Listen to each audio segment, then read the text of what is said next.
చాలామంది ఏమనుకుంటూ ఉంటారంటే సమాజం అంటే కేవలం ఒక ప్రభుత్వమనో లేదా కొన్ని ఆ, వ్యాపార సంస్థలనో ఇలా అనుకుంటూ ఉంటారు. కానీ సమాజంలోని అతి ముఖ్యమైనటువంటిది కుటుంబం అన్న విషయాన్ని చాలా పెద్దవాళ్ళ నుంచి చిన్నవాళ్ళ మటుకు కూడా విస్మరిస్తూ ఉంటారు.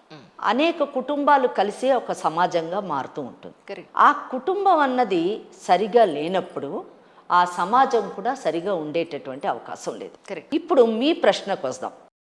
అసలు ఫస్ట్ డైవర్స్ ఎందుకు అవుతుంది అన్నదే నేను ఇంతసేపు మాట్లాడాను. అవును, ఇంతసేపు నేనేం చెప్పింది, ఈ కుటుంబ వ్యవస్థలోని పెళ్ళి అన్నది ఒక ప్రధానమైనటువంటి అంశం. ఒకప్పుడు మనము పెళ్లి చేసుకుంటే ఆ పెళ్లి చివరి మటుకు అంటే మనం బ్రతికున్నంత కాలం ఆ బంధంలో కట్టుబడి ఉండాలి అని మన పెద్దలు చెప్పారు. మన యొక్క పెళ్లి యొక్క సారాంశం ఏ మతమైనా కానివ్వండి, పెళ్లి యొక్క ప్రాధాన్యత అదే, దాంతో ఉన్నాం. కానీ ఈరోజు పెళ్లి చేసుకోకముందే డైవర్స్ అవుతుందేమో అనే ఆలోచనతోని పెళ్ళి అన్నది ప్రారంభమవుతుంది. అంటే డైవర్స్ అన్నది ఒక ప్రధాన అంశం అయిపోయింది.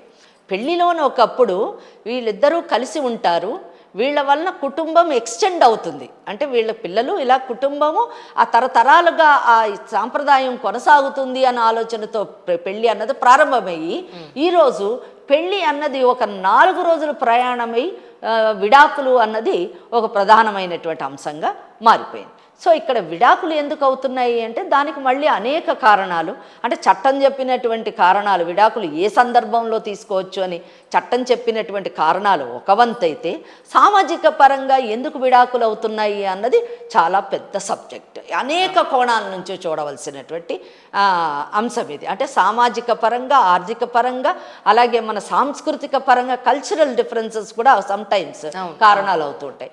ఇవన్నీ కారణాల వల్ల విడాకులు అవుతున్నాయి.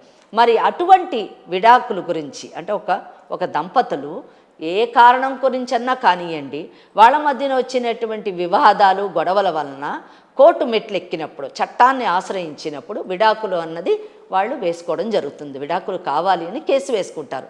కానీ చాలామంది ఆ విడాకులు తీసుకోకుండానే వేరే పెళ్లి చేసుకోవాలి అనే ఆలోచనలో ఉంటారు. చాలామంది పెళ్ళిళ్ళు చేసుకుంటున్నారు కూడా. మరి అలా చేసుకోవచ్చా అన్న మీ ప్రశ్నకి సమాధానం స్ట్రైట్ సింగిల్ వర్డ్లని నో, లేదు అని చెప్పాలి. ఖచ్చితంగా లేదు, అసలు క్వశ్చనే లేదు, ఏ డౌటు లేదు. ఇందులో వేరే ఒక్కరు కూడా దీని మీద కామెంట్ చేయడానికి అవకాశం లేదు. ఇది ఎస్. అలా అయితే ఇప్పుడు జరిగే ఇష్యూస్ అన్ని ఇప్పుడు మీడియాలో మీరు 2 రోజుల నుంచి చూస్తూనే ఉన్నారు. వైఫ్ పిల్లలు ఉన్నా కూడా వేరే అమ్మాయితోటి లేదా పెళ్లి చేసేసుకున్నామని కొంతమంది అంటున్నారు, లేదా వేరే అమ్మాయితోటి అన్ని రకాల రిలేషన్స్ ఉన్న సిచ్యువేషన్స్ మనం ఎక్కువ చూస్తున్నాం. అంటే అందులో లీగాలిటీ లేదంటున్నారా? అంతేనే మీరు చెప్పేది? 100% లీగాలిటీ లేదు. మీరు చాలా చక్కటి అంశాన్ని లేవనెత్తారు. ఈ మధ్యకాలంలో మనం చాలా విషయాలు చూస్తున్నామండి. అంటే ఈ మధ్యకాలంలో కాదు, నిజానికి ఎప్పుడూ ఉంది, ఇంత ఎక్కువగా ఉండకపోవచ్చు. ఈ సందర్భాల్లో అయితే అనాదిగా ఉన్నది. కానీ మనకి మాధ్యమాలు ఇప్పుడు వస్తున్నటువంటి యూట్యూబ్స్ కానివ్వండి లేదా శాటిలైట్ ఛానల్స్ వలన చాలా వెలుగులోకి వస్తాయి. అయితే మీరు మళ్ళీ ఇందులో 2 విషయాలు మాట్లాడారు. ఇక్కడ ప్రాబ్లం ఏంటంటే అండి, జనరల్ టాక్కి లీగల్ టాక్కి తేడా ఉంటుంది. ఏంటంటే జనరల్ టాక్ అంటే లే పర్సన్కి లా పర్సన్కి, లే పర్సన్ మాట్లాడేది సాహిత్యానికి సంబంధించింది, సమాజానికి సంబంధించింది. కానీ లా పర్సన్ మాట్లాడేది చట్టానికి సంబంధించింది. చట్టానికి కొన్ని పరిధులు ఉంటాయి, ఆ చట్టం దాటి మనం మాట్లాడడానికి ఉండదు.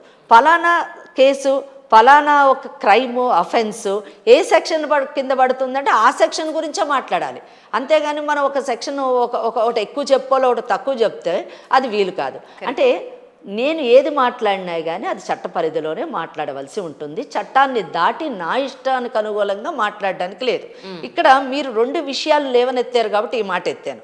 ఒకటేమన్నారు, ఒకటి డైవర్స్ కాకుండానే పెళ్ళిళ్ళు చేసుకుంటున్నారు, ఈ మధ్యకాలంలో మనం చూస్తూ ఉన్నాము. ఈ మధ్యకాలం కాదు, చాలా కాలం నుంచి నిజం చెప్పాలంటే గొప్ప గొప్ప వాళ్ళు చాలామంది దీనికి ఎగ్జాంపుల్స్గా మనం చెప్పచ్చు. పేర్లు తీసుకోక్కర్లేదు. పేర్లు తీసుకోకపోయినా ఎంతో మంది పెద్ద పెద్ద సెలబ్రిటీస్ ఒక పెళ్ళయి వాళ్ళకి పిల్లలు ఉండి వైఫ్ తో ఉండగానే డివోర్స్ తీసుకోకుండానే అవును వేరే పెళ్లి చేసుకున్న సందర్భాలు 1, 2, 3 సార్లు కూడా నేను ఎన్నో చూసిన సెలబ్రిటీస్. మీరే కదా అందరికీ తెలిసిన విషయమే కదా, ఎందుకంటే అదేం సీక్రెట్ కాదు, వాళ్ళు ఓపెన్ గానే చెప్తున్నారు. ఎగ్జాక్ట్లీ. అంటే నా ఉద్దేశం ఏంటంటే ఇప్పుడు ఇన్ని చట్టాలు, ఇన్ని రకాలైన రిస్ట్రిక్షన్స్, ఇంత పద్ధతులు పెట్టిన తర్వాత కూడా మనుషులు వాళ్ళ ఇష్టానుసారం అవును. ఎవరేమనుకుంటే నాకేంలే అని వీళ్ళ ఇష్టానుసారం వీళ్ళు పెళ్లిళ్ళు చేసుకోవడం, వీళ్ళు పిల్లల్ని కండం, వీళ్ళు వాళ్ళకి ఎలా నచ్చితే అలా. మీడియా వాళ్ళని చాలా గొప్పగా ప్రొజెక్ట్ చేయడం అది కూడా ఉంది. మళ్ళీ నా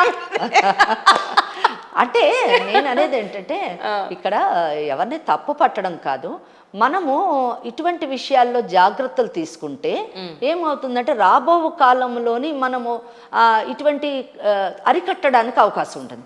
కానీ చాలా గొప్పగా ప్రొజెక్ట్ చేయడం వల్ల యువతరం ఏమనుకుంటుందంటే ఇది ఏముంది వాళ్ళు చేస్తున్నారు, మేము కూడా చెయ్యొచ్చు, వాళ్ళని అంత గొప్పగా చూపిస్తున్నప్పుడు మమ్మల్ని కూడా చూపిస్తారు, what is wrong in it, దీనివల్ల ఏం తప్పు కాదు కదా అనే ఆలోచనలోని మనము యువతరాన్ని పంపించడం కొంచెం నిజంగా దురదృష్టకరమైనటువంటి విషయమే. బట్ ఒకటి ఏంటంటే ఇంకా చేసుకునేటటువంటి వాళ్ళు, అటువంటి జీవన విధానాన్ని జీవించేటటువంటి వారు వారి వారి పరిస్థితులకు అనుకూలంగా లేదా వారి ధైర్యం అని చెప్పొచ్చు, లేదా ఇంకేదైనా అని చెప్పచ్చు, ఆ విధంగా కొనసాగుతూ ఉంటుంది. ఇంకోటి రెండో అంశం మీరు ఏం చెప్పారంటే వాళ్ళు ఇష్టానుసారంగా జీవిస్తున్నారు అని అన్నారు. ఈ మధ్యకాలంలో మనం చాలా కేసుల్లో కూడా చాలా ట్రెండీగా చూపిస్తూ ఉన్నారు మీ యూట్యూబ్లోని. దాంట్లోనే ఏంటంటే ఇష్టానుసారంగా జీవించడం అంటే పెళ్ళి కాకుండా జీవించడం అని నేను అనుకుంటా. మీ ఉద్దేశం అదే అనుకుంటా. అది కూడా one of the point. Yes. అయితే ఇక్కడ ఈ రెండిటికి తేడా ఏంటంటే ఒకటి డైవర్స్ కాకుండా అనండి, లేదా భార్య ఉండగా, ఇంకొకటి పెళ్లి సబ్సిస్టెన్స్గా ఉండగా. రైట్. మ్యారేజ్ అన్నది జరిగినటువంటి సాంప్రదాయంగా కానివ్వండి, లవ్ మ్యారేజ్ కానివ్వండి, ఏదైనా ఒక పెళ్లి బ్రతికొండగా, భార్య బ్రతికొండగా, డైవర్స్ కాకుండా 3 అంశాలు తీసుకు. అవును, చాలా డెప్త్ ఉంది సబ్జెక్ట్ ఇందులో కదా. ఆ పెళ్లి అలాగే ఉంది. అవును కదా. అవును. వెంకటేశ్వరి గారు పలానా ఏతో పెళ్లి చేసుకున్నారు, ఏతో ఉండగా వెంకటేశ్వరికి ఇంకొక బీతో పెళ్ళి అయింది. That is wrong, illegal. Right. Venkateswari బ్రతికొండగా ఏ బీని పెళ్లి చేసుకున్నాడు, wrong, illegal. Right. Okay. Venkateswari ఏతోని డైవర్స్ పిటిషన్ ఉన్నది, ఫ్యామిలీ కోర్టులోని డైవర్స్ అయ్యింది. అప్పుడు వెంకటేశ్వరి అప్పీల్ వేసింది హైకోర్టులోని, బట్ ఏ వేరే పెళ్లి చేసుకున్నాడు, రాంగ్, ఇల్లీగల్. ఓకే. ఇక్కడ ఇన్ని విధాలుగా మనం చూడాలి. అవును. దీన్ని 494 సెక్షన్ 494 బిగమి అంటే ఒక పెళ్లి ఉండగా ఇంకొక పెళ్లి చేసుకుంటే దాన్ని బిగమి అంటారు.